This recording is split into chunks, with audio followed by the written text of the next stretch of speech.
బీసీల అవకాశాలతో నిర్ణయాత్మక శక్తి, రక్షణ చట్టంతోనూ రక్షణ, స్థానిక సంస్థల్లో 34% రిజర్వేషన్లు. శివ గోవింద గోవింద హరి ఓం హరి గోవింద గోవింద. నా వాక్ ప్రభావము జ్ఞాన ప్రబోధమై కాలగతిని ఎరుక చేసేను. శివ గోవింద గోవింద. భారతదేశ సామాజిక ముఖచిత్రంలో ఇన్నాళ్లు నిశ్శబ్దంగా వెనుకబడిన వర్గాలుగా ఉన్న విశ్వ బ్రాహ్మణులు నిర్ణయాత్మక శక్తిగా ఎదుగేందుకు సానుకూల వాతావరణం కనిపిస్తోంది. 9.5 దశాబ్దాల తరువాత కేంద్ర ప్రభుత్వం చేపట్టబోయే జనగణనలో కులగణన అంశం ప్రాధాన్యత సంతరించుకుంది.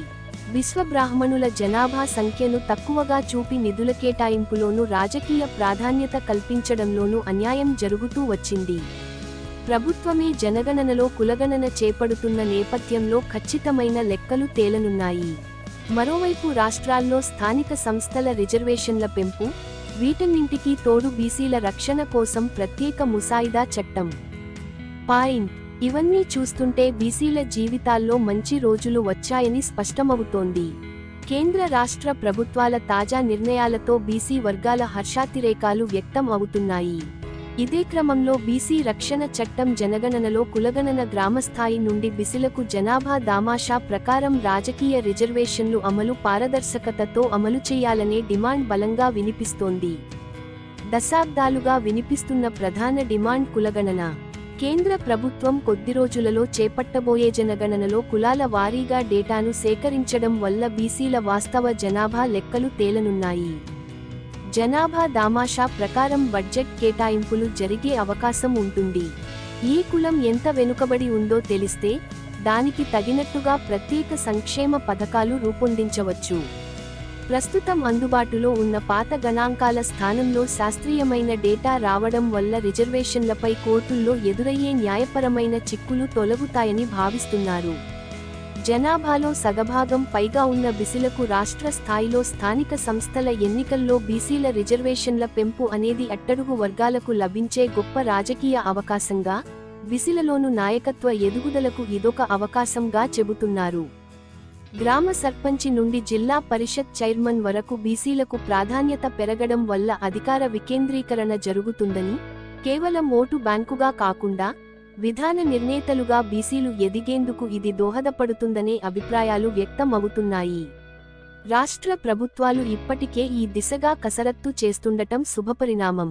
బీసీ రక్షణ చట్టం, భద్రతకు భరోసా. ఎస్సీ, ఎస్టీ అట్రాసిటీ చట్టం తరహాలోనే బీసీల కోసం ప్రత్యేక రక్షణ చట్టం ముసాయిదా చర్చకు రావడం చారిత్రాత్మకమైన మార్పు.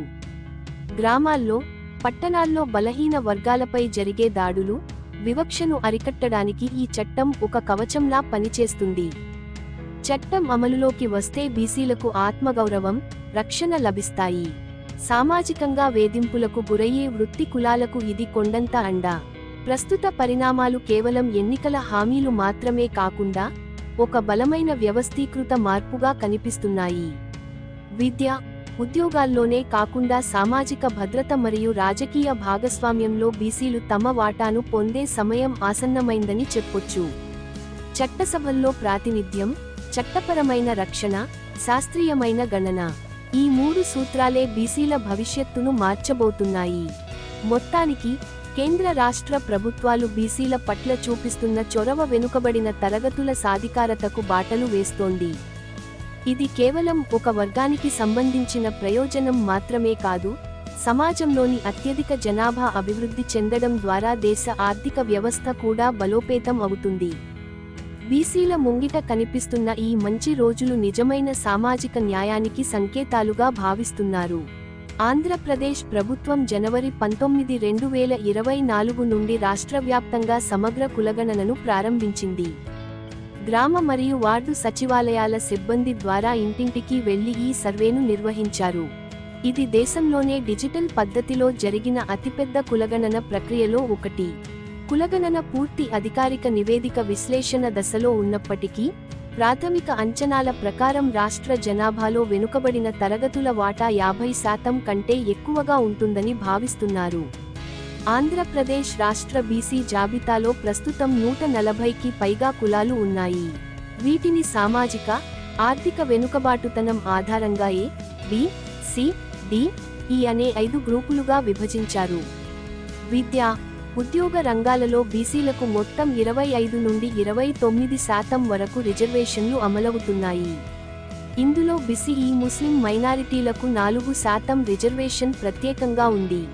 స్థానిక సంస్థల రిజర్వేషన్లు గతంలో ఇది 34% వరకు ఉండగా, సుప్రీంకోర్టు తీర్పుల నేపథ్యంలో మొత్తం రిజర్వేషన్లు 50% మించకూడదనే నిబంధనతో ప్రస్తుతం సుమారు 24 నుండి 25% వరకు మాత్రమే బీసీలకు కేటాయిస్తున్నారు.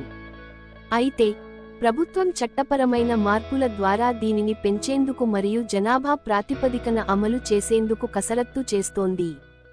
బీసీలను వెన్నెముకగా పరిగణిస్తూ నామినేటెడ్ పదవుల్లో మరియు కాంట్రాక్టు పనుల్లో కూడా 50% రిజర్వేషన్ కల్పిస్తూ ప్రభుత్వం ప్రత్యేక చట్టం చేసింది.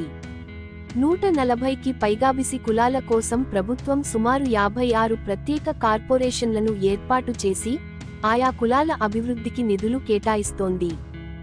గతంలో టీడీపీ ప్రభుత్వం 2014 నుండి 2019లో బీసీ సంక్షేమానికి 5 ఏళ్లలో మొత్తం సుమారు 39,166 కోట్లు కేటాయించారు.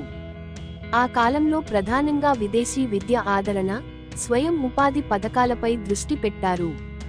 టీడీపీ హయాంలో నిధులు ఎక్కువగా ఆదరణ వంటి ఉపకరణాల పంపిణీకి, సబ్సిడీ రుణాలకు వాడగా, వైఎస్ఆర్సీపీ హయాంలో అమ్మ ఒడి, చేయూత, విద్యా దీవెన వంటి పథకాల ద్వారా నేరుగా బీసీ కుటుంబాల ఖాతాల్లోకి నిధులు వెళ్లాయి. కూటమి ప్రభుత్వం వచ్చిన తర్వాత 2024-25 బడ్జెట్లో బీసీ సంక్షేమానికి సుమారు రూ.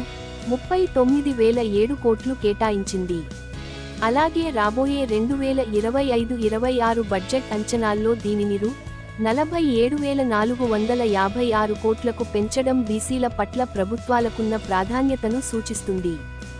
బీసీల పక్షపాతి సీఎం చంద్రబాబు ఈ విషయంపై పలువురు బీసీ నేతలు తమ అభిప్రాయాలను పంచుకున్నారు. ఆంధ్రప్రదేశ్ రాష్ట్ర ముఖ్యమంత్రి నారా చంద్రబాబు నాయుడు బీసీల పక్షపాతి అని ఆంధ్రప్రదేశ్ రాష్ట్ర విశ్వబ్రాహ్మణ కార్పొరేషన్ చైర్పర్సన్ కమ్మరి పార్వతమ్మ పేర్కొన్నారు. సాధారణ ఎన్నికల్లోనూ, రాజ్యసభ సభ్యుల ఎంపికలోనూ సింహభాగం కేటాయింపుల బట్టే ఈ విషయం స్పష్టమవుతుందన్నారు.